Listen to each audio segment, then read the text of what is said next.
Réaction politique. Chez les filles, Manuel Bompard brandit déjà la menace d'une motion de censure contre le futur gouvernement. Marine Le Pen, pour le RN, attend de voir, mais n'exclut pas, elle aussi, une motion de censure. Je considère que la censure est un levier constitutionnel, qui est un levier de protection du peuple français. Donc, quand on est un dirigeant politique arrivé en disant « je m'interdis de protéger le peuple français avec l'outil constitutionnel qu'est la censure », m'apparaît être une véritable folie. Donc, je ne brandis pas la menace de la censure matin, midi et soir. Je dis juste que je ne renonce pas à cet outil et que les conditions que nous posons sont des conditions qui sont absolument légitimes. De mon point de vue, c'est un nouveau bras d'honneur contre la démocratie. Je rappelle qu'aux dernières élections législatives, c'est le nouveau Front Populaire qui est sorti en tête, qui dispose du plus grand nombre de députés à l'Assemblée nationale. Et Monsieur Macron choisit d'installer à Matignon l'un de ses premiers soutiens et sans doute aussi d'ailleurs l'un de ses derniers soutiens.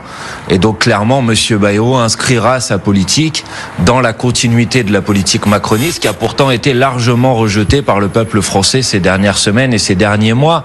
Donc nous déposerons évidemment une motion de censure. Alors, avec qui François Bayrou va-t-il gouverner? Avec Alexandre Chauveau, vous avez planché sur le dossier toute l'après-midi. Les oppositions attendent de connaître le projet du nouveau Premier ministre avant de se prononcer. À gauche comme à droite, François Bayrou bénéficie pour l'instant d'une forme de clémence, n'est-ce pas ? Oui, clémence toute relative, mais clémence quand même. Alors François Bayrou reçoit déjà le soutien, et ce n'est pas rien des macronistes comme Gabriel Attal.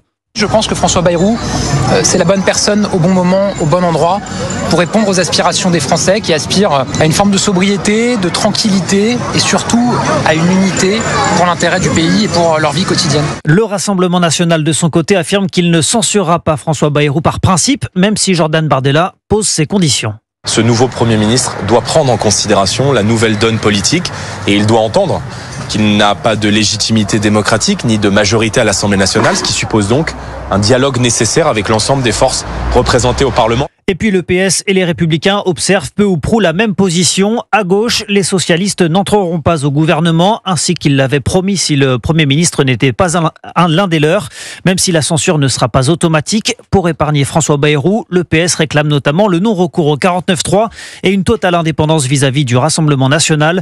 Chez LR, Laurent Wauquiez et ses troupes attendent d'abord de connaître le projet de François Bayrou avant de se prononcer.